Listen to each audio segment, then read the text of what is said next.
Hade ni en bra gårdag? Härligt. Kan nog bli fantastiskt idag också, känner vi på oss. Vi har ju precis kommit ifrån Bio Roy, och där vi snackat lite med Alan Wilder och visat världspremiären av Recoils A Strange Hour in Budapest. Gillar ni vad ni såg, ni som var där? Ja! Härligt, härligt. Och Alan är ju även här. Så without further ado, Mr. Alan Wilder.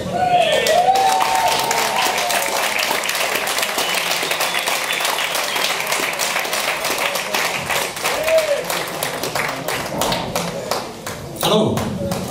Nice to see you again. Did you enjoy watching the Recoil movie? Yes, I did, yes. I don't know if some of you came just now, maybe. Yeah, why didn't the rest of you? Good question. Yeah, we had a good screening just now by Roy. I really enjoyed it. It's the first time I've actually watched our film properly on a big screen from start to finish. And it looked great. Luckily they've got a really nice projector at the cinema, so it was really a nice experience for me. And I met many people just now, and they all seem to be quite happy, so it was really nice. Yeah, thank you. So where are you taking this screening tour next? We've got about 8 to 10 different events happening. They're all quite small, you know, 200, 300 capacity cinemas, where we show the film, do a Q&A session a bit like this. We have some Blu-rays for sale. And we were in Berlin, Budapest, of course, where the film was made, Prague, Lodz in Poland, where else? Bratislava. Is it Edmonton? Or? Oh, well, that, I'm not going to that. There's one in Toronto, but I'm not going to that. But and there's also one other, Zurich, in 3 weeks' time now. Yeah, cool. And you told us a little bit at the cinema about the project, how it came about.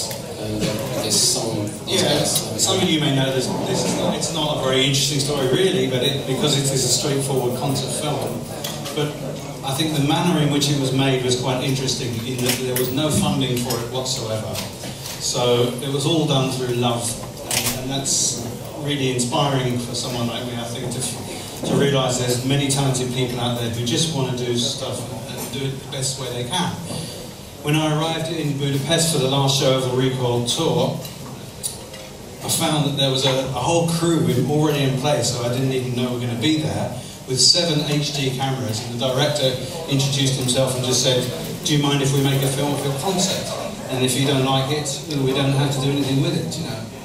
And this to me, I mean, I love it when people just come up to me with ideas, you know, rather than just say, "Oh, I'm a fan," and say, "Well, actually, I've made this film, or I've got this piece of music, or I've got this. Would you want to, you know, work together in some way?"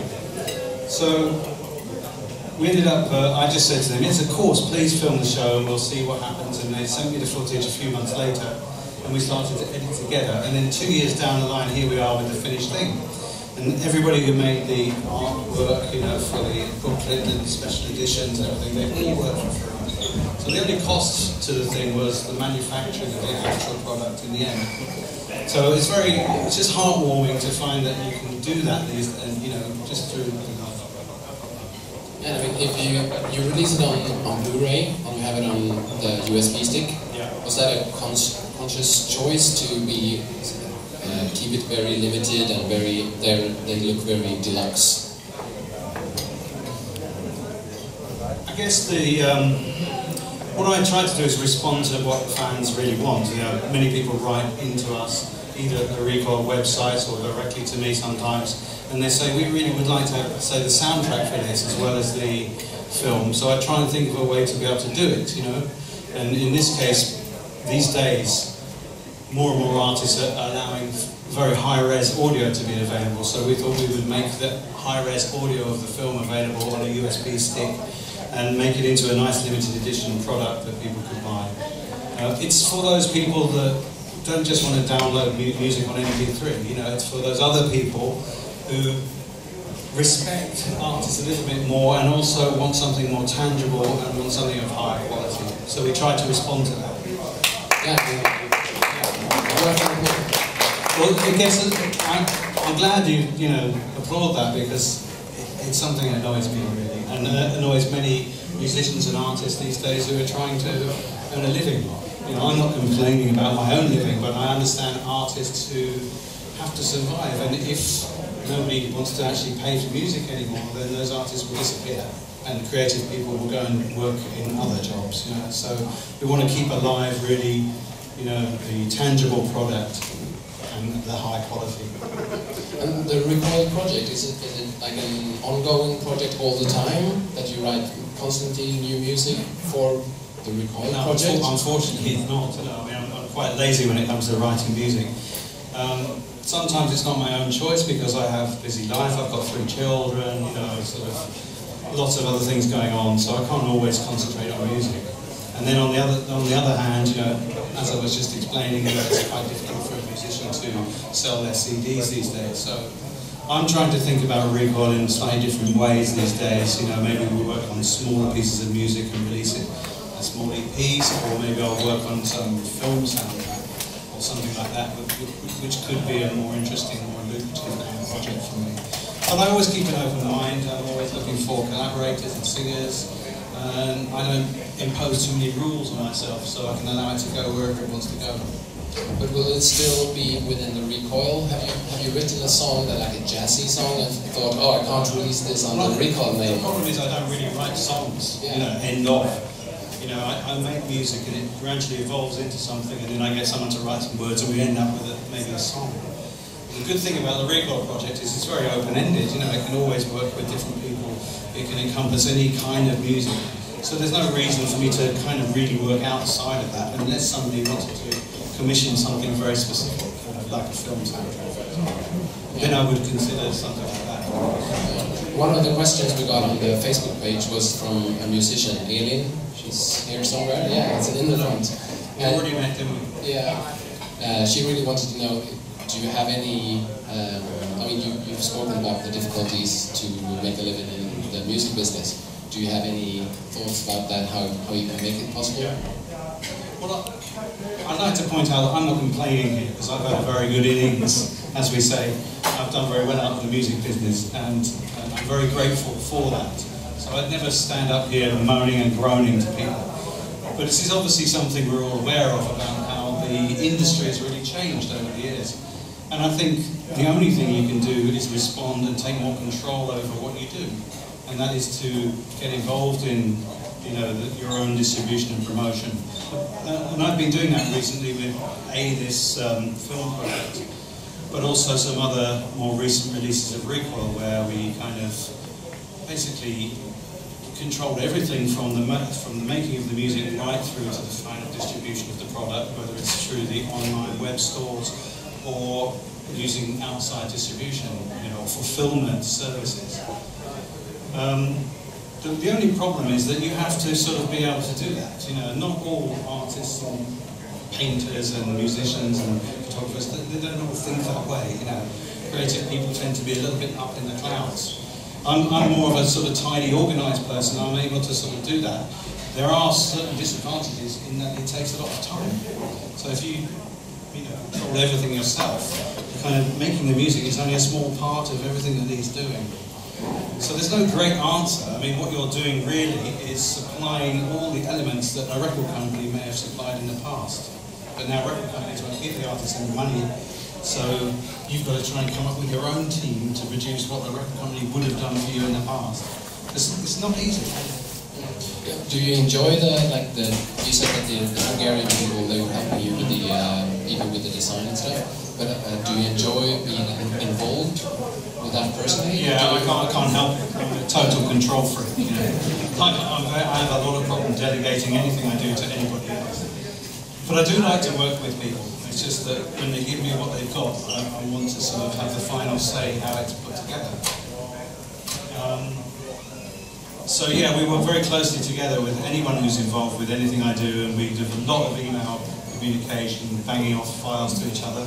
And of course that's the modern way of working, which couldn't have happened, you know, 10, 15 years ago, but now we can all send files across the net quite quickly and, you know, collaborate in that way. It has sometimes had a few language barriers, mind you, because most of my fans seem to come from either Eastern Europe or Germany or, you know, those kind of countries. Google Translate is good, but it's not perfect. So, shall we open up for some questions from the audience? Anybody? Fire away, or come over here and you'll get the microphone from me. Or shout. Andy. Oh, unintended. Okay, here we go. What was the first synthesizer you bought? So it's a good question. Well, the actual synthesizer would have been the Minimoog, but I did have a couple of electronic keyboards before that. Like my very first electronic keyboard was an RMI electric piano, which wasn't very good. Didn't sound too good to me. The only other sort of quite well-known person I've ever seen play one was Elton John in about 1971. And then I had a Wurlitzer electric piano, which I preferred to that Supertramp sound. And then the first synthesizer, I joined a band who had a little bit of a record company advance, something we don't get anymore. And with that, I was able to buy a Minimoog, and that was, of course, a proper synth, you know. Anyone else? Or I can, a few of the people who asked questions on the Facebook page asked that, how do you create music nowadays? Do you start with your piano at home, or do you go directly to the computer? Well, my methods haven't really changed too much since the last few albums with Depeche Mode, really. You know, the technology's got more refined, there are more plugins, it's easier to do certain things than it was even in '93, which was the last album, Songs of Faith and Devotion. But at that time I was using a lot of sampled loops, using the computer to compile all that and sequence it into music that had some kind of feel to it, but wasn't necessarily played by a band. And really, I'm still doing that kind of thing now. I work a lot with sampled loops, and then I add electronics, and I use Logic Audio, like many people out here who make music would probably do the same thing. My setup is not that complicated. In fact, I don't like it to be too complicated because it starts going wrong, you know, and I just want it to work. So it's not my system's not rocket science at all. Another question here? What software equipment were you using for the Retarded Strange Hour project live? Okay, the on-stage system, we used a combination of Logic Audio and Ableton Live. So we initially put the music together in Logic using many different existing Recoil remixes plus a few new ones. And then we added in a few bits of music from other people as well, because we wanted to make a kind of constant flow of music. We did all of that within Logic Audio, and it's very simple. Arrange, page, edit. And then, for the live part of the show, we then sent that through an Ableton Live system with what they call a launchpad, where you can trigger effects with buttons. So that in the film, that's what you can see myself and mainly Paul Kendall doing. I'm working a few things in Logic. I've also got one synthesizer where we fed some sound through for filtering effects, and then he's over here triggering many more kind of reverbs, delays, using Ableton to do that. Again, it wasn't that complicated a setup, and we didn't sync our film to it.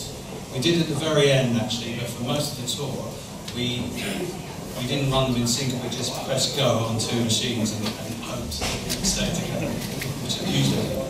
Anyone else? I've got a specific question about Enjoy the Silence. I had it the other day, and from what I understand, it was you that saw the potential in it and made it what it was, really, from Martin's demo. But were there other tracks that you heard that this could have become better, but you got, let's say, voted down? Yeah, just about every track. I'm not joking. That's not really true. We did argue a lot over direction, as all bands do, and in the studio, I guess, with Depeche Mode, we actually had more specified roles than most groups, and in fact, it was mainly Martin and myself who worked on the music. Dave obviously did singing, and then whoever was producing with us would be another musical voice. So really, if you're talking about, let's say we're talking about Violator or Songs of Faith and Devotion, it was mainly myself and Flood doing the sort of nuts and bolts of the music with Martin's ideas and his sort of feedback. And then the others would kind of sit back from that and come in at various stages and just say, oh, I like this direction, oh no, this is totally wrong. So it wasn't as bad as I described, but some songs were kind of easier than others, as they always would be, you know. Like, for example, Enjoy the Silence, as you said, started off as a harmonium and voice slow kind of ballad. Yeah, and that mix is pretty much what the demo was. And I had this kind of thought about giving it a bit more of a dance feel and everything. And Martin initially wasn't that keen on the idea, but between myself and Flood, we persuaded him to just go away for a bit and just let us try some ideas. And I think he quite quickly, and Fletch and Dave, when they came back and heard what we had as an embryonic version, which would have been bass line, drum, a couple of sequence of parts, you know, and a guide vocal. I think they all actually saw the potential in that one. So in fact, that wasn't as difficult as some other tracks where we had many more problems arriving at where we ended up. For example, Policy of Truth went through many, many different versions before we got to where we ended up, and we could not agree on how it should sound. Same with Walking in My Shoes. We took a kind of more, for us, what was a more left field approach, where we all played together, something we'd never done before, a normal band. And I think I played bass, Martin had guitar, we had a drum machine, Dave was on congas or something like that, and that's how we got the basis for that song. So even though we then kind of restarted and did it more in our traditional way of working, that gave us the basis of that version, which we ended up with. In Your Room was very difficult to do because that was essentially 3 different versions which we edited into one in the end. And it took a long, long while for us to realise, well, that's probably the best way to go with that and to formulate the build that has. Judas was a really difficult one because Martin and I just did not see eye to eye on that one at all. Trying to think of other good examples to give you, really. I mean, I think every song is different. Some come together quickly and some take much, much longer.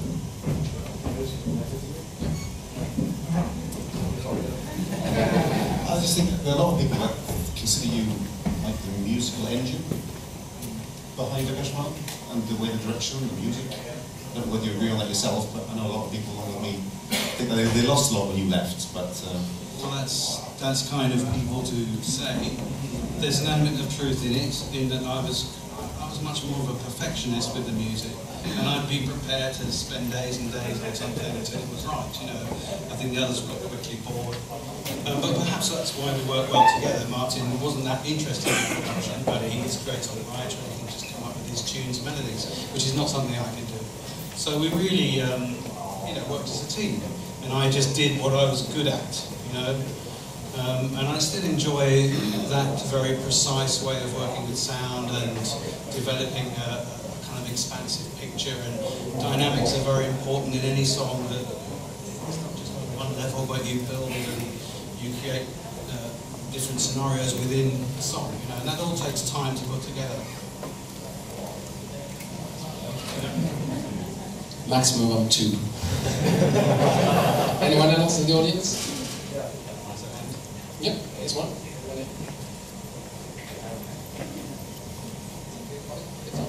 Okay, I have a very nerdish question about Depeche Mode and sound. There's an anecdote about Depeche Mode, Gareth Jones, Hansa Studios, that there was some Einstürzen Neubauten sounds still in the studio when you came up and you did the Master and Servant and so on. Is that true, or is it just an anecdote? There's no truth that we took any sounds from Einstürzen Neubauten, none at all. But obviously they did exist at that time when we were experimenting with sampling, and I guess somehow, amongst many other things, that may have rather influenced us in what we were doing, you know.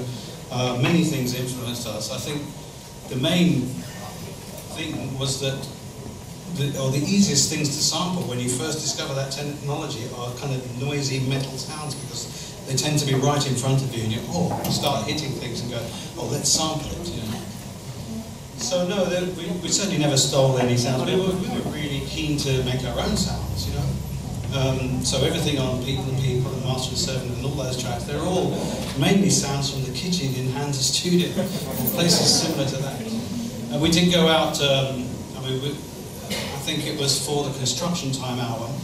We went out with Gareth Small tape recorder and some very good quality microphones outside into the streets of Shoreditch in London and under some disused train arches, and we found loads of old metal pipes and corrugated iron and all kinds of things, and we made loads of recordings of those. We took them back to the studio and put them in the Synclavier, which was the state-of-the-art sampling device at the time, owned by Daniel Miller. It cost £60,000, this beast, and it never really worked very often. The drive was this big, you know, and we had a guy who used to come in every other day to try and fix it up. But when it worked, it provided really high quality samples, higher than any other machine that was around, like the emulator, for example. So we used that a lot on around that time. Yes? Andy? Yes. First of all, I would like to recite ABBA.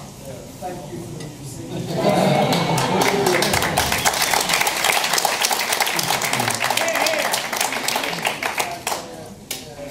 Two questions.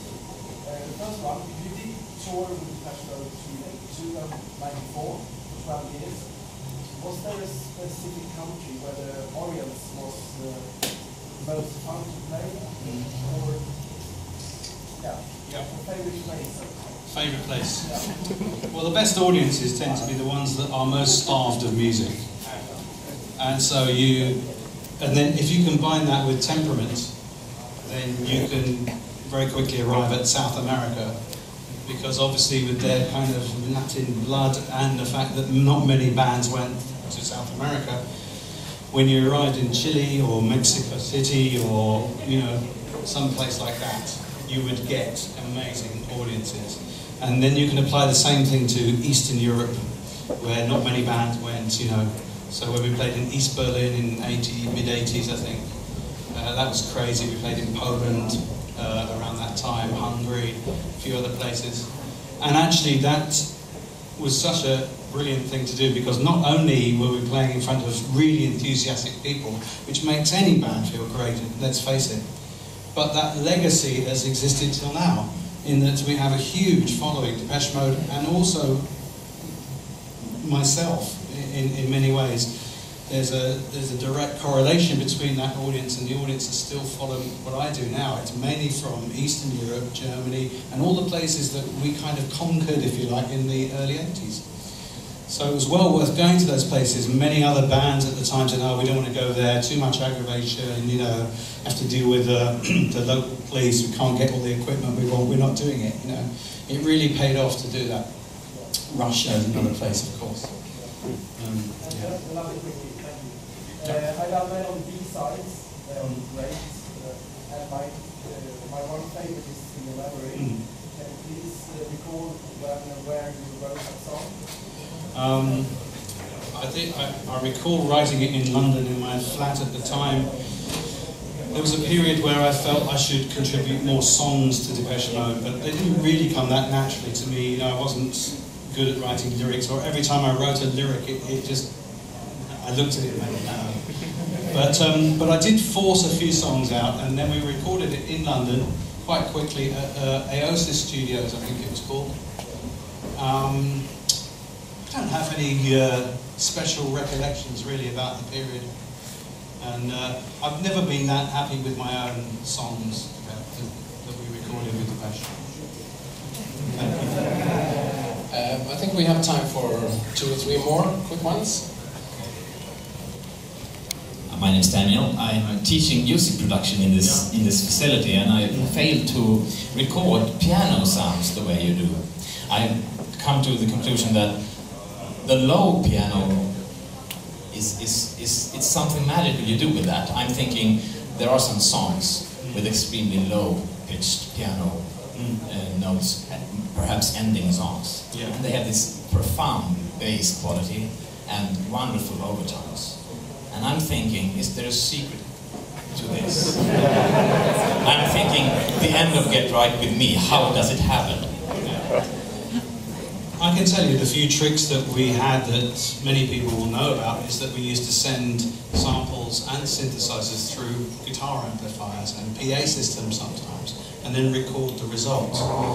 So the end piano for Get Right With Me and sort of Flies on the Windscreen as another piano, those kind of low notes, they're probably sampled pianos through a guitar amp and then maybe pitched down from the original sample.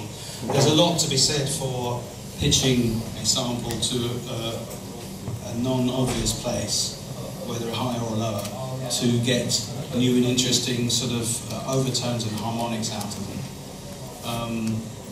Recording real pianos, I have got no special techniques for that. You know, it's just the usual thing. But yeah, many of our pianos would be sampled, and sometimes very low resolution, like early emulator sounds, for example, 8-bit recording. You know. And again, if you transpose a sample quite a long way with low resolution, you get more artifacts and more strange things occurring, which are often, you know, useful. I guess this is a perfect way for you to go back to Sweden to offer them a lecture here. He's been trying to get me to come over so many times now. We had someone in the back. I can't really see because of the lights. Have you been thinking of producing or mixing other artists today? They don't pay.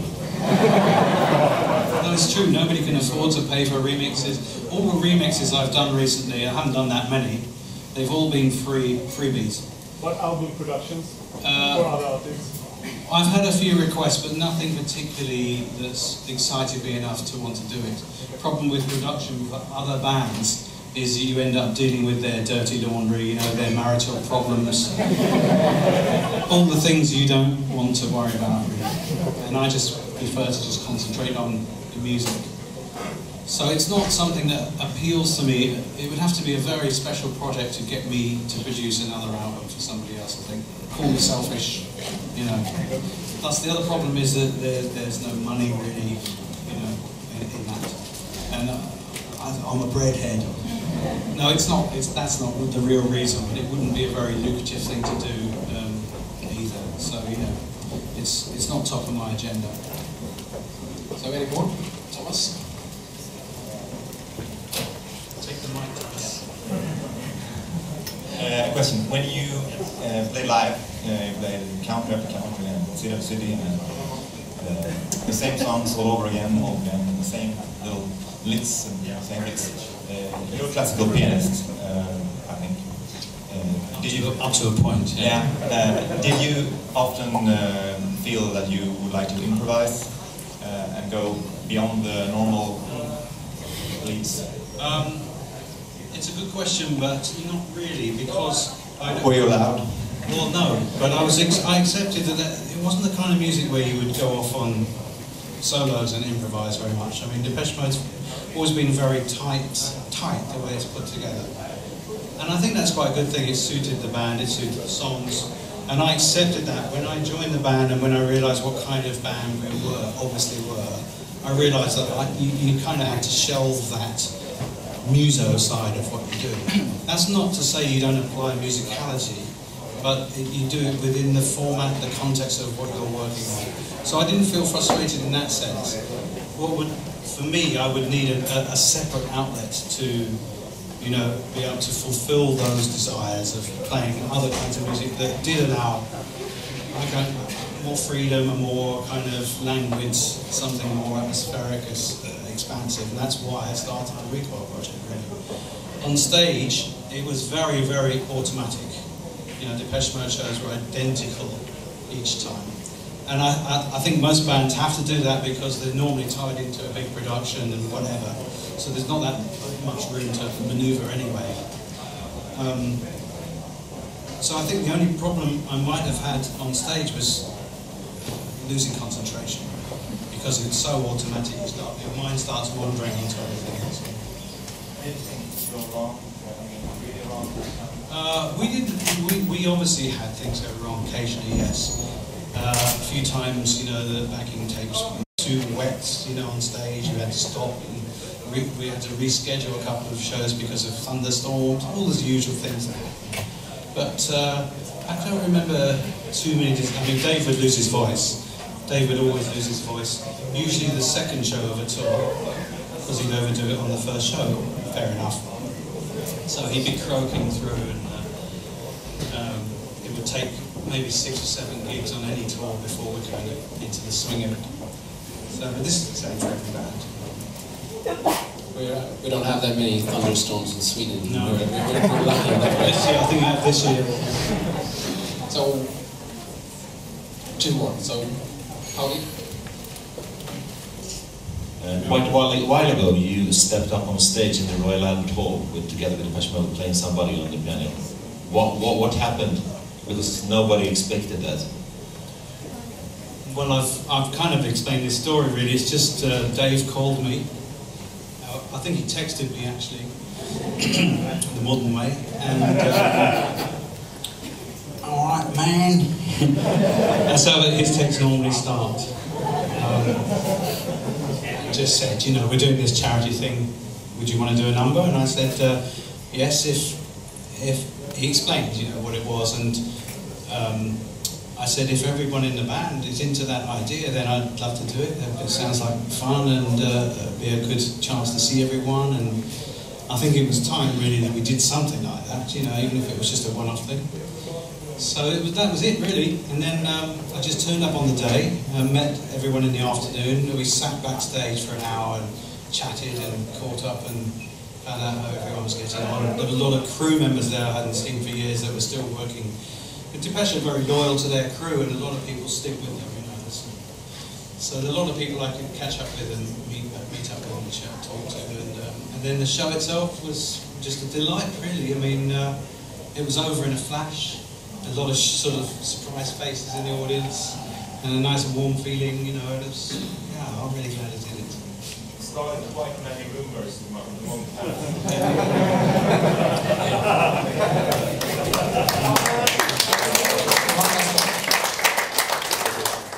When Depeche Mode goes to an exotic tour, it was your decision to make a new arrangement for songs, or it was a whole band decision? We need a new arrangement. Yeah, good. That's the last bit of the devotional tour, you mean, right? Yeah. Well, I always pushed to change the live versions for the tour, and I tended to be the one that would insist that we, you know, rework the song somehow. Just for the same reason as the other guy asked me, you know, did I get bored? That would be the reason, you know, to try to do something different each time. And because we were so constrained to the production that we had behind us with film and everything, we had the only sort of creative part you could really do with the music is pre the tour, you know, before you go on a tour. So this was an opportunity. We had a month, I think, or 2 months between legs to go back in the studio, change a few things around, rehearse for a week and do something different. It was just fresh for us all, you know. And I enjoyed that aspect probably more than playing the songs every night. The actual preparation and working out what the versions would be like. Try to envisage how certain sections would work with an audience. You know. Yeah, Alan will have to do some interviews in 20 minutes, so he will do some signing, and I think you sold everything at the cinema. Yeah. But you can still order everything, and you can get something signed here, and then order it online. Yes. Okay. Well, thank you all for coming along. And,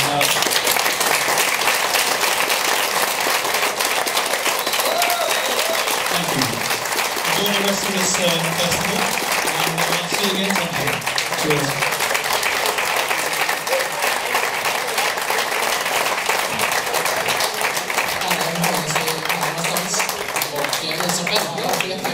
Mat och så under tiden, så alla lär inte komma fram ändå.